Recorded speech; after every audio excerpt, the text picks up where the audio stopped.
ನನ್ನ ನೆಲದ ಭಾಷೆಯು ದೂರ ಬಲು ದೂರ, ಈ ಮನಕಂತೂ ದಾರಿ ತೋರುತ್ತಿದೆ. ಆ ಭಾಷೆಯದೇ ಬೆಳಕು ಬೆಳಕುವ ಬೆಳಕು ಬೆಳಕುವ. ದೂರ ಎಷ್ಟೇ ಹೋಗಿ ಈ ಭಾಷೆಯಿಂದ ದೂರವಾಗಲಾರಿರಿ. ವಿಮಲ್, ನಮ್ಮ ಭಾಷೆ ಕೇಸರಿ. ಸ್ವಾಮಿಗಳಿಗೆ ಯಾಕೆ ರಾಜಕಾರಣ ಬೇಕು ಅಂತಕ್ಕಂಥವ್ರಿಗೆ ನಾನೊಂದು ಪ್ರಶ್ನೆ ಕೇಳ್ತೇನೆ ಈ ಮಾಧ್ಯಮದ ಮೂಲಕ. 120 ಜನ ಮಠಾಧಿಪತಿಗಳನ್ನ ತೆಗೆದುಕೊಂಡು ಹೋಗಿ ಜೋಶಿ ಅವರು ಅಂತವ್ರು ಇಂಥವ್ರು ಅಂತ ಹೇಳಿಸೋ ಪ್ರಯತ್ನ ಮಾಡಿದ್ರಲ್ಲ, ಅವಾಗೇನು ಬಾಯಿ ಮುಚ್ಚಿಕೊಂಡು ಕುಂತಿದ್ರೆ ಅನ್ನುವಂತ ಪ್ರಶ್ನೆಯನ್ನ ಆ ರೀತಿ ನನಗೆ ಪ್ರಶ್ನೆ ಹಾಕ್ತಕ್ಕಂಥವ್ರಿಗೆ ಕೇಳುವ ಅನಿವಾರ್ಯತೆ ನನ್ನ ಮುಂದೆ ಬಂದಿದೆ. ಅಲ್ಲ, ಬ್ಲೈಂಡ್ ಆಗಿ ಯಾಕೆ ನಂಬ್ತಾ ಇದಾರಂತ ಅಂದ್ರೆ, ಈಗ ಅವ್ರ ಜೊತೆ ಇಲ್ಲ ಅಂದಾಗ ಲಿಂಗಾಯತರು ಅವ್ರನ್ನ ಯಾಕೆ ಬ್ಲೈಂಡ್ ಆಗಿ ನಂಬ್ತಾ ಇದಾರೆ? ಅಲ್ಲ, ಇಷ್ಟು ದಿವಸ ನಂಬಿದ್ರು, ಈಗಾಗಲೇ ಎಚ್ಚರಗೊಂಡಿದ್ದಾರೆ. ಇಷ್ಟು ದಿವಸ ಬ್ಲೈಂಡ್ ಫಾಲೋವರ್ ಆಗಿದ್ರು, ಈಗ ಮಾತ್ರ ಜಾಗೃತರಾಗಿದ್ದಾರೆ. ಎಲ್ಲಾ ಸಮಾಜಗಳು ಜಾಗೃತವಾಗಿದ್ದಾವೆ. ಈಗ ಒಂದು ನೇಹ ಪ್ರಕರಣ ಸಂಬಂಧಪಟ್ಟಂಗೆ ಅಂದ್ರೆ ಪರ್ಟಿಕ್ಯುಲರ್ ಆಗಿ ಬಿಜೆಪಿ ಅದನ್ನ ಒಂದು ಪರ್ಟಿಕ್ಯುಲರ್ ರಾಜಕೀಯ ಲಾಭಕ್ಕಾಗಿನೇ ಎಲ್ಲ ರೀತಿಯ ಯತ್ನಗಳು ನಡೆದಿದ್ದಾವೆ. ನೋಡಿ, ನಮ್ಮ ಸಮಾಜವನ್ನು ಇವರು ತಮ್ಮ ರಾಜಕೀಯ ಲಾಭಕ್ಕಾಗಿ ಬೆಳೆಸಿಕೊಂಡಿದ್ದಾರೆ, ಮಠಗಳನ್ನು ರಾಜಕೀಯ ಲಾಭಕ್ಕಾಗಿ ಬಳಸಿಕೊಂಡಿದ್ದಾರೆ. ನಮ್ಮ ಸಮಾಜದ ಒಂದು ಮಗು ಹೀನಾಯ ಸ್ಥಿತಿಯೊಳಗೆ ಸತ್ರೆ ಅದಕ್ಕೆ ನ್ಯಾಯ ಕೊಡಿಸಬೇಕನ್ನುವಂತಹ ವಿಚಾರಕ್ಕೆ ಈ ಮನುಷ್ಯ ಹೋಗಲಿಲ್ಲ. ಇವರು ಹೋಗಿದ್ದೇನಪ್ಪಾ ಅಂತಂದ್ರೆ ಆ ಹೆಣವನ್ನು ತೆಗೆದುಕೊಂಡು, ಆ ರಕ್ತವನ್ನು ತೆಗೆದುಕೊಂಡು ತಮ್ಮ ಚುನಾವಣೆಯನ್ನು ಮಾಡಿಕೋಬೇಕು ಅನ್ನುವಂಥದ್ದಕ್ಕೆ ಹೋಗಿದಾರಲ್ಲ. ಯಾರಿಗಾದ್ರೂ ಒಂದಿಷ್ಟು ಬುದ್ಧಿ ಎನ್ನುವಂಥದ್ದು ಇತ್ತು ಅಂತಂದ್ರೆ ಈ ಸ್ವಾರ್ಥೀಯ ವಿಚಾರಗಳನ್ನ ಗಮನಿಸಬೇಕು ಅಂತಕ್ಕಂಥದ್ದನ್ನ ಮಾಧ್ಯಮದ ಮೂಲಕ ಎಲ್ಲರ ಗಮನಕ್ಕೆ ನಾವು ತರಲಿಕ್ಕೆ ಇಚ್ಛಪಡ್ತೀವಿ. ಈಗಾಗಲೇ ನಮ್ಮ ಜನರಿಗೆ ಅರಿವಾಗಿದೆ. ಏನ್ ಅರಿವಾಗಿದೆ ಅಂತಂದ್ರೆ ನಮ್ಮ ಹೆಣದ ಮೇಲೂ ಕೂಡ ಇವರು ರಾಜಕಾರಣ ಮಾಡ್ಲಿಕ್ಕೆ ಹೊಂಟಿದ್ದಾರೆ ಅಂತಕ್ಕಂಥದ್ದನ್ನ, ಲಿಂಗಾಯತರ ಸಾವನ್ನು ಕೂಡ ಇವರು ಸ್ವಾರ್ಥಕ್ಕಾಗಿ ಬಳಸ್ತಾ ಇದ್ದಾರೆ ಅಂತಕ್ಕಂಥದ್ದನ್ನ ಎಲ್ಲರೂ ಕೂಡ ನಂಬಿದ್ದಾರೆ. ತಿಳುವಳಿಕೆ ಬಂದಿದೆ. ಆ ತಿಳುವಳಿಕೆಯ ಪರಿಣಾಮ ಬಹಳಷ್ಟು ಚೆನ್ನಾಗಾಗುತ್ತೆ ಅಂತಕ್ಕಂಥದ್ರೊಳಗೆ ಎರಡು ಮಾತಿಲ್ಲ ಅಂತಕ್ಕಂಥದ್ದು.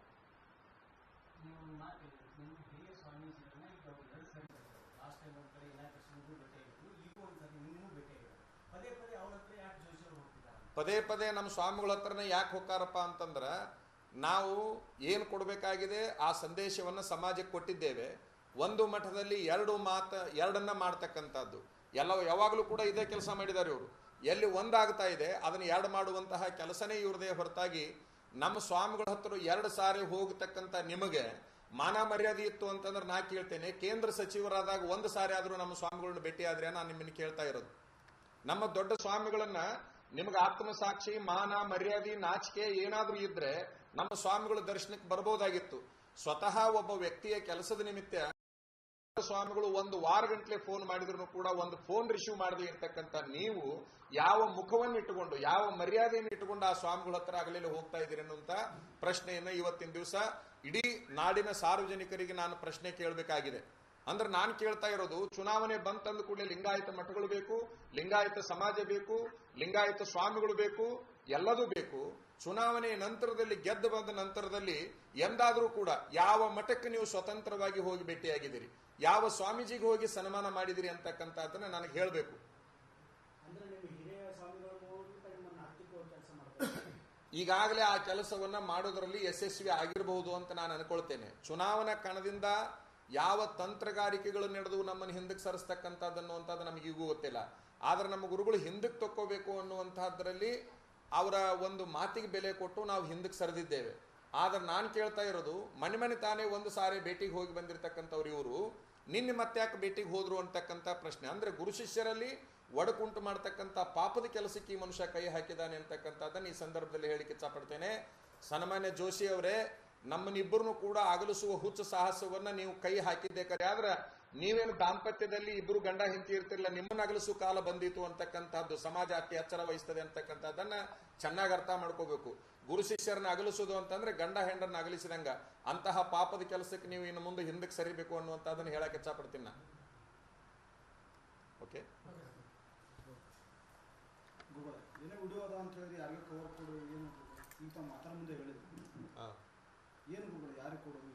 ಮಠಾಧಿಪತಿಗಳಿಗೆ ಹೋಗಿ ನಾ ಹೇಳಿದ್ನಲ್ಲ, ತಮ್ಮ ಮೈ ಮೇಲೆ ಹಾಕೊಂಡಿರ್ತಕ್ಕಂಥ ಶಾಲು, ತಮ್ಮ ಮೈ ಮೇಲೆ ಹಾಕೊಂಡಿರ್ತಕ್ಕಂಥ ಕಾರ್ಯಕರ್ತರು ತಂದು ಹಾಕಿರ್ತಾರಲ್ಲ, ಬಳಕೆ ಆಗಿರ್ತಕ್ಕಂಥ ಶಾಲು ಮಾಲಿನ ಒಯ್ದು ಸ್ವಾಮಿಗಳ ಮೇಲೆ ಹಾಕೋದು, ಒಯ್ದು ರೊಕ್ಕ ಕೊಟ್ಟು ಅವ್ರನ್ನ ಮಳು ಮಾಡುವಂತ ಪ್ರಯತ್ನ ಮಾಡೋದು, ಆಮಿಷ ಒಡ್ಡು. ಮತ್ತೆ ಇನ್ನೇನು ನಾನು ಕೇಳ್ತೀನಿ, ಪಾಕೆಟ್ನೊಳಗೆ ಇಟ್ಟು ಕಾಣಿಕೆ ಕೊಡ್ತಕ್ಕಂಥ ನೀವು ಸರ್ಕಾರದ ಅನುದಾನವನ್ನು ಯಾವುದಾದ್ರೂ ಮಠಕ್ಕೆ ಕೊಟ್ಟಿರಾ, ಯಾವುದಾದ್ರೂ ದೇವಸ್ಥಾನ ಕೊಟ್ಟಿರಾ?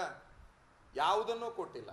ಈ ರೀತಿ ಮಾಡಿ ಅಧಿಕಾರದಲ್ಲಿ 20 ವರ್ಷ ಈ ಕ್ಷೇತ್ರವನ್ನು ಸರ್ವನಾಶ ಮಾಡಿ, ಸಹಜವಾಗಿ ಯಾವ್ದು ಹಣ ಬಂದಿದೆ ಅದನ್ನ ಮಾಡಿದ್ದೇನೆ ಇದನ್ನ ಮಾಡಿದ್ದೇನೆ ಅಂತ ಹೇಳ್ತಕ್ಕಂಥವ್ರಿಗೆ ಇವರಿಗೆ ಏನು ಮಾನವೀಯತೆ ಅಂತಕ್ಕಂಥದ್ದಿದೆ ಅನ್ನೋ ಪ್ರಶ್ನೆ ನಮ್ದಾಗಿದೆ.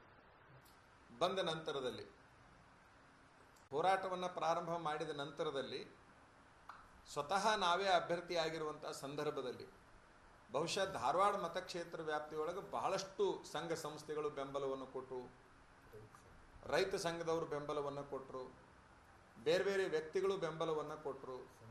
ಬಹುಶಃ BJP ಒಳಗಿನ ಎಷ್ಟೋ ಜನ ನಮ್ಮ ನಿಲುವನ್ನು ಬೆಂಬಲಿಸಿ, ನಮ್ಮ ಸಿದ್ಧಾಂತಗಳನ್ನು ಪ್ರೀತಿ ಮಾಡಿ, ನಮ್ಮ ವ್ಯಕ್ತಿತ್ವವನ್ನು ಅರ್ಥ ಮಾಡಿಕೊಂಡಿರ್ತಕ್ಕಂಥವರು ಎಲ್ಲರೂ ನಮ್ಮ ಹಿಂದೆ ಬಂದರು ಅಂತಕ್ಕಂಥದ್ದು ಅವರನ್ನು ನಾನು ಅಭಿನಂದಿಸ್ತೇನೆ.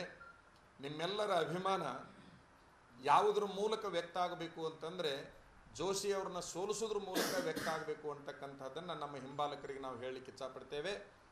ಭಾಳಷ್ಟು ಜನ ನಮ್ಮನ್ನು ಪ್ರಶ್ನೆ ಮಾಡ್ತಾ ಇದ್ದಾರೆ, ನಾವು ಮುಂದೆ ಏನು ಮಾಡಬೇಕು ಅಂತ ಹೇಳಿ. ಜೋಶಿಯವರ ವಿರುದ್ಧ ಸಂಘಟನೆಯನ್ನು ಮಾಡಿ ಜೋಶಿಯವರನ್ನು ಸೋಲಿಸಬೇಕು ಅಂತ ಹೇಳಿ ನಮ್ಮೆಲ್ಲ ಹಿಂಬಾಲಕರಿಗೆ ನಾನು ಈ ಮೂಲಕ ಹೇಳ್ಕೊಡ್ಲಿಕ್ಕೆ ಇಚ್ಛಪಡ್ತೇನೆ. ಕ್ಯಾಪ್ಟನ್ ಅರ್ಜುನ್ ಕೊಂದಿದ್ದು ಯಾರು? ಅವ್ರ ನರೇಟಿವ್ ಎಲ್ಲಿ ತಂದಿಟ್ಟಿದ್ದಾರೆ ಅಂತಂದ್ರೆ ಸಂಪತ್ತನ್ನ ಹಂಚಿಬಿಡೋದು ಅಂತ. ಇದು ಸ್ಟುಡಿಯೋ ಟಿಪ್ಪು ಜಯಂತಿ ಮಾಡಕ್ಕೆ ಅವ್ರಿಗೆ ಖಂಡಿಸಿದ್ರು. Very nice. ಯಾರು ತಪ್ಪು ಮಾಡಿರೋದಿಲ್ಲಿ? ಓಲೈಕೆ ಹೇಳಿಕೆ ಇದು ಅಂತ ಹೇಳಿ ಯಾಕೆ ಪರಿಗಣಿಸಬಾರದು? ವೇದಿಕೆ ಇದು ಫೋಟೋ ಎಲ್ಲರದು ಒಂದು ಟೈಮ್. ನಿಮ್ಮ ಸಮಯ ಮುಗಿದಿದೆ. ಅವ್ರು ಹೇಳಕ್ಕಿಂತ ಮುಂಚೆನೆ ಹೇಗೆ ಪ್ರತಾಪ್ ಸಿಂಹ ಪಾಸ್ ಕೊಟ್ಟಿದಂತ ಆಗ್ಲಿ ಡಿಕ್ಲೇರ್ ಆಗೋಗಿತ್ತು ಅಂತ ನನಗೊಂದು ಡೌಟ್ ಬಂತು. ಸಾಕು ನಿಲ್ಸಿ. ಕೆಟ್ಟ ಪದ ಬಳಕೆ ಕಾಂಪಿಟೇಷನ್ ಇಟ್ಟಿಲ್ಲ ನಾವಿಲ್ಲಿ.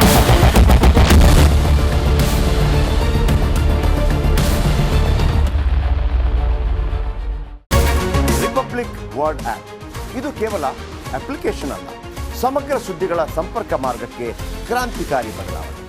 ರಿಪಬ್ಲಿಕ್ ವರ್ಡ್ ಆಪ್ ಕೇವಲ ಸುದ್ದಿ ಅಪ್ಲಿಕೇಶನ್ ಪರಿಚಯಿಸ್ತಾ ಇಲ್ಲ, ಬದಲಾಗಿ ಡಿಜಿಟಲ್ ಸುದ್ದಿ ಬಳಕೆಯ ಹೊಸ ಯುಗಕ್ಕೆ ನಾಂದಿ ಹಾಡ್ತಾ ಇದೆ. ಇದೊಂದು ಬ್ರೇಕಿಂಗ್ ನ್ಯೂಸ್, ಪ್ರಭಾವಶಾಲಿ ಕಾರ್ಯಕ್ರಮಗಳಿಗೆ ಗಟ್ಟಿಯಾದ news.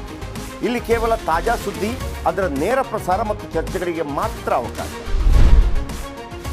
Republic world app download ಮಾಡಿಕೊಳ್ಳಿ. ಗೂಗಲ್ ಪ್ಲೇಸ್ಟೋರ್ ಮತ್ತು ಆಪಲ್ ಆಪ್ ಸ್ಟೋರ್ನಲ್ಲಿ ಲಭ್ಯವಿದೆ. ನಮಸ್ಕಾರ, ಕರ್ನಾಟಕ ಪ್ರೈಮ್ ಟೈಮ್ಗೆ ಸ್ವಾಗತ. ನಾನು ಜಯಪ್ರಕಾಶ್ ಶೆಟ್ಟಿ. ಇಡೀ ಕರ್ನಾಡು ಇವತ್ತು ರೆಬೆಲ್ ಆಗಿ ನಿಂತಿದೆ. ಈ ಹಗರಣಗಳನ್ನು ಸದನದಲ್ಲಿ ಪ್ರಸ್ತಾಪ ಮಾಡಲು ಕೂಡ ಕಾಂಗ್ರೆಸ್ ಹಿಂದೇಟು ಹಾಕಿದ್ದೇಕೆ? ನಿಮ್ಗೆ ಸಂಬಳ ಅದಕ್ಕೆ, ನಿಮಗೆ ವಾಹನ ಅದಕ್ಕೆ, ನಿಮಗೆ ವೆಪನ್ ಅದಕ್ಕೆ, ನೀವು ಅದನ್ನು ಸೆರೆ ಹಿಡಿಬೇಕಾಗಿತ್ತು. ನೀವು ವಿದ್ಯುತ್ ಬರ ಇದೆ ಅಂತ ಹೇಳ್ತಾ ಇದ್ದೀರಿ, ಎಲ್ಲಿ ಬರ ಇದೆ ನೀವು ಹೇಳಬೇಕು. ಪಾಕಿಸ್ತಾನ್ ಆಕ್ಯುಪೈಡ್ ಕಾಶ್ಮೀರ್ ಅದು ಎಂದೆಂದಿಗೂ ನಮ್ಮದು.